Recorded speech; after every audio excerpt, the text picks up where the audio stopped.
Ya, dan saudara untuk membahas aksi unjuk rasa yang berlangsung di kawasan DPR RI ini kita akan membahasnya bersama Komisioner Kompolnas, sudah ada Yusuf Warshim dan juga Ketua PBHI Julius Ibrani. Pak Yusuf, selamat sore. Pak Yusuf, apakah dari pihak Kompolnas sendiri menerima laporan apa yang menjadi penyebab utamanya ketika massa yang melakukan aksi unjuk rasa di depan DPR belum waktunya habis sudah didesak untuk mundur? Iya, selamat sore Cynthia. Sejauh ini kami masih belum mendapatkan informasi dari Polda Metro Jaya, dari Polres Jakarta Pusat, apa sebenarnya. Hanya dalam pantauan Kompolnas berdasarkan informasi yang kita kumpulkan yang sejak 1 hari ini adanya kegiatan unjuk rasa tersebut, ini apakah belum bisa kita simpulkan ini apakah kegiatan unjuk rasa ini kalau unjuk rasa rezimnya bukan rezim perizinan, perlu dikoreksi. Rezim Undang-Undang 98 itu pemberitahuan. Jadi memberitahukan apakah kegiatan unjuk rasa ini diberitahukan tidak, ini yang perlu kita pastikan. Yang kedua, apabila diberitahukan jumlah masanya berapa, tentu sejauh yang kita pantau selama ini di data-data di lapangan, apabila ada pemberitahuan kegiatan unjuk rasa, Polri tak luput memberikan pelayanan. Di dalamnya nanti baru disiapkan rencana pengamanan kegiatan unjuk rasa itu agar berlangsung tertib, aman, dan damai. Nah, di dalamnya ada perkiraan massa, termasuk ada perkiraan intelijen. Nah, ini yang perlu kami pastikan apakah kegiatan unjuk rasa hari ini di depan gedung DPR ini telah diberitahukan oleh penanggung jawabnya, massanya siapa, dari elemen mana dan berapa. Ini yang belum bisa kami dapat pastikan. Oke, sebelum kita lanjutkan diskusi kita pada sore hari ini, kita simak bersama-sama pernyataan dari Kabid Humas Polda yang menyampaikan bahwa ada dugaan pihak yang menyusupi aksi unjuk rasa yang berlangsung Senin siang. Di depan DPR dirusak, kemudian ada separator busway dirobohkan. Nah, ini diduga dilakukan oleh pihak-pihak lain yang ingin memanfaatkan situasi, yang tentunya secara bertahap telah dilakukan upaya-upaya kepolisian oleh jajaran Polda Metro Jaya. Kami menurunkan setidaknya 1.250 personil. Mas Julius, selaku Ketua PBHI, Anda sepakat dengan pernyataan Kabid Humas Polda Metro Jaya jika memang ada dugaan pihak-pihak yang berusaha memanfaatkan situasi aksi unjuk rasa? Ya, yang pasti itu mungkin pertanyaan situasional dan itu ada di belakang, gitu ya. Pertanyaan di depan yang belum terjawab, satu, ketika ada masa aksi menuntut hak soal kesetaraan dan segala macamnya itu ke depan DPR RI, pertanyaannya pendekatan penanganannya bagaimana dulu? Apakah telah dilakukan negosiasi? Apakah telah dibukakan pintu? Karena Ibu Puan sendiri mengatakan bahwa pintu DPR RI terbuka lebar untuk berdiskusi. Yang ketiga, apakah juga kalau sudah ditengarai akan ada provokasi, ada informasi intelijen, akan ada penunggangan segala macam, ada mitigasinya atau tidak? Nah, ini yang belum dijelaskan di depan, sehingga menurut kami kalau dia bicaranya sudah ketika kisruh, sudah ketika terjadi bentrokan dan segala macamnya, ini masyarakat berasumsi seolah-olah bentrokan ini betul-betul tanda kutip dikondisikan, betul-betul disituasikan, sehingga ada alasan untuk membubarkan massa yang sedang crowded di sana. Nah, ini yang harus dihati-hatikan dalam memberikan setiap pernyataan.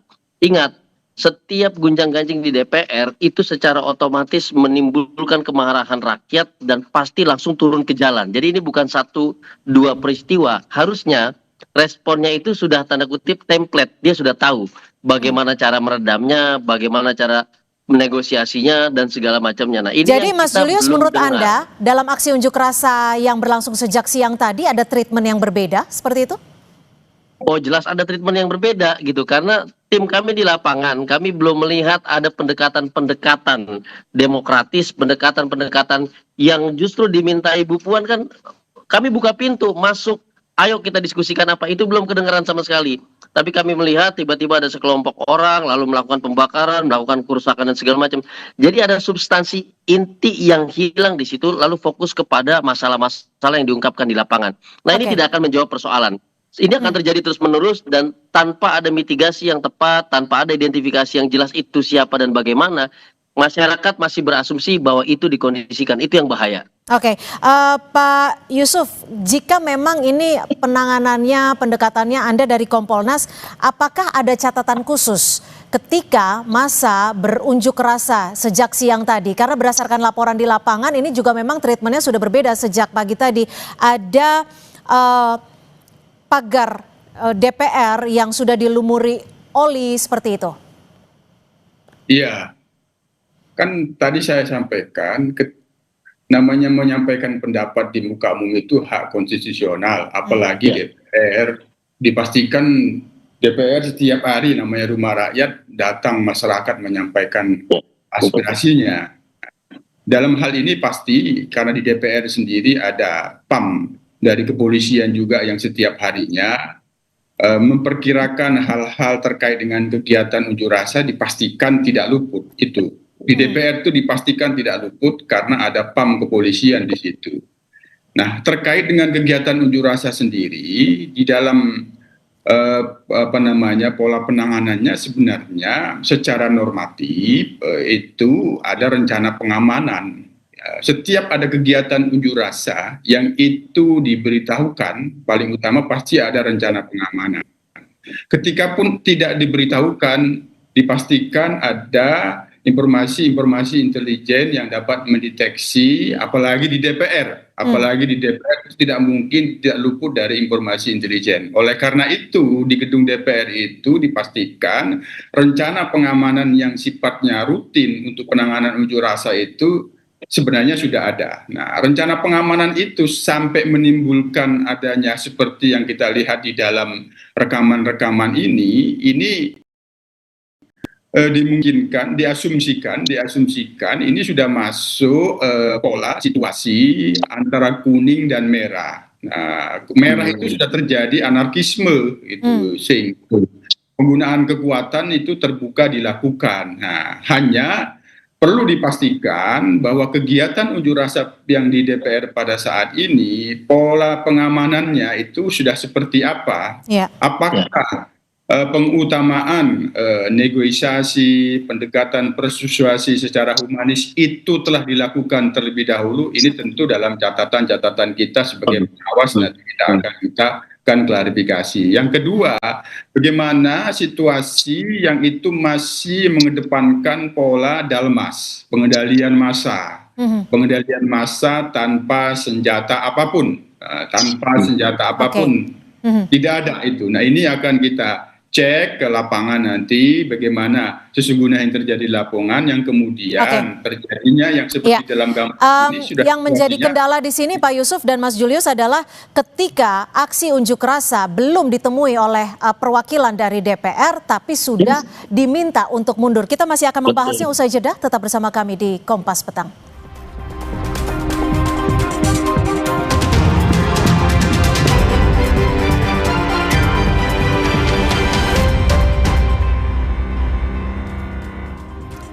Dan saudara, kita masih di Kompas Petang, kita akan simak langsung, ini adalah visual terkini saudara di kawasan Pejompongan yang tepatnya di mana tadi petugas kepolisian memukul mundur ataupun mendesak massa yang untuk meninggalkan lokasi ataupun area DPR RI yang menjadi lokasi unjuk rasa.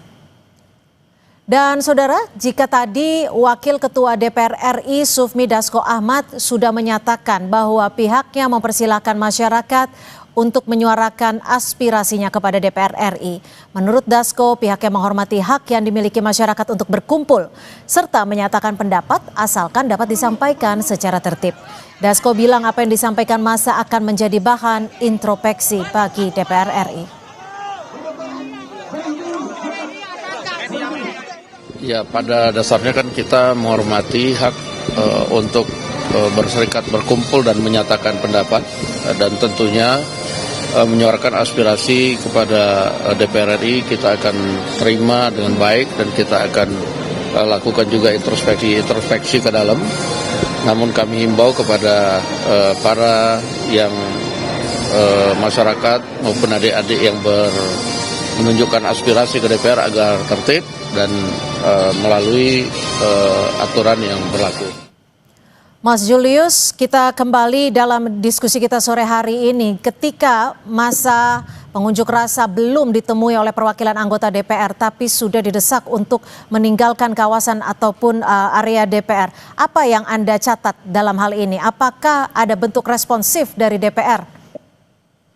Ya, itu yang tadi saya katakan. Jika tadi Bang Ade Ari belum menjelaskan bahwa apakah pintu untuk menyampaikan pendapat telah diakomodasi atau belum, apakah aspirasi telah diterima dan kemudian dibahas atau belum, tahu-tahu dihadapkan pada situasi ada bakar-bakaran, ada ini, lalu ada tim taktis untuk melakukan penindakan dengan senjata lengkap, maka masyarakat asumsinya itu memang sengaja dibubarkan, kondisi sengaja diciptakan lalu dibubarkan. Nah, ini yang tadi saya katakan diciptakan di awal. Maksud Anda dari pihak mana?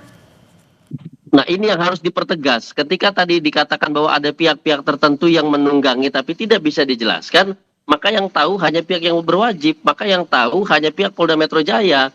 Jadi mereka yang bertanggung jawab untuk menjelaskan itu akan seperti apa arahnya. Padahal tadi pintunya belum dibuka, padahal tadi prosesnya belum dilaksanakan. Ini kan tentu berbahaya asumsi itu jika berkembang liar. Itu yang pertama. Yang kedua adalah kita dihadapkan pada situasi di mana program legislasi DPR ini selalu bermasalah terkait dengan ruang aspirasi. Di demo karena akomodasi tentang aspirasinya tidak ada, karena forumnya tidak ada, pintu tidak terbuka. Nah, hari ini, peristiwa ini justru menguatkan bahwa proses legislasi itu dianggap anti demokrasi. Karena ada orang mau memberikan aspirasi, keluhan, dan itu adalah hak konstitusional. Catat itu. Tahu-tahu dibubarkan tanpa alasan padahal prosesnya belum dimulai, negosiasinya belum ada, aspirasinya belum disampaikan. Kalau kita mau tanda kutip, kita lihat apakah jamnya membuat ada larangan untuk tetap berada di situ, itu tidak juga karena masih jam segini gitu ya. Dan tidak ada batasan jam kaitannya dengan menyampaikan pendapat asal dia tidak merusak, tidak melanggar hukum, tidak melanggar apapun ketentuan termasuk kejahatan. Nah, ini yang kami anggap bahwa ini ada satu tindakan yang merusak citra Polri, mengganggu demokrasi, dan itu bisa menjadi asumsi publik yang berkepanjangan. Begitu, Cynthia. Pak Yusuf, apakah Anda mencatat ada kesalahan SOP dalam penanganan Polri sendiri untuk mengamankan aksi unjuk rasa? Karena kalau tadi dari catatan kami, dari sejak siang sudah diminta untuk meninggalkan depan DPR RI.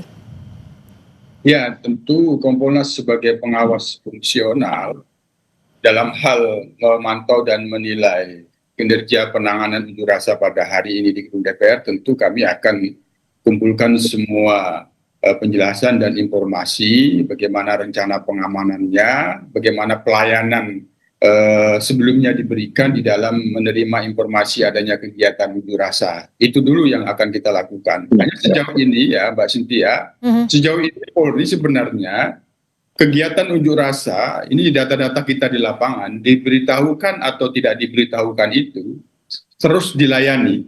Hanya yang menimbulkan masalah itu pada saat pengamanannya.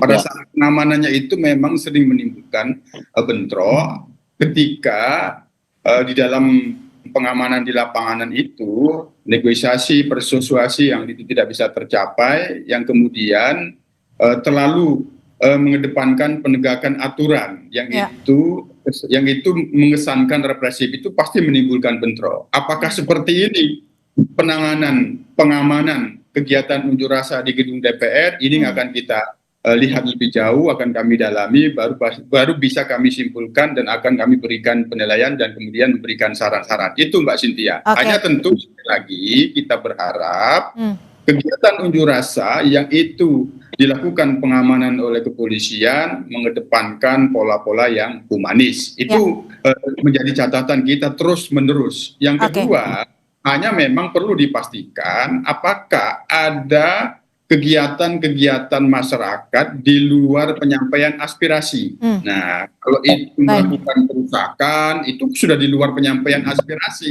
Oleh karena itu tentu apabila ada pendekatan pengamanan terhadap yang melakukan kerusakan itu, ya memang kita tidak bisa menolak. Asalkan tidak ada sikap ataupun tindakan-tindakan yang anarkistis di lapangan, karena mau itu mahasiswa atau tidak mahasiswa siapapun itu, rakyat adalah bisa bebas menyampaikan aspirasi. Terima kasih Pak Yusuf Warsim dan Mas Julius Ibrani sudah berbagi perspektif di Kompas Petang. Terima kasih.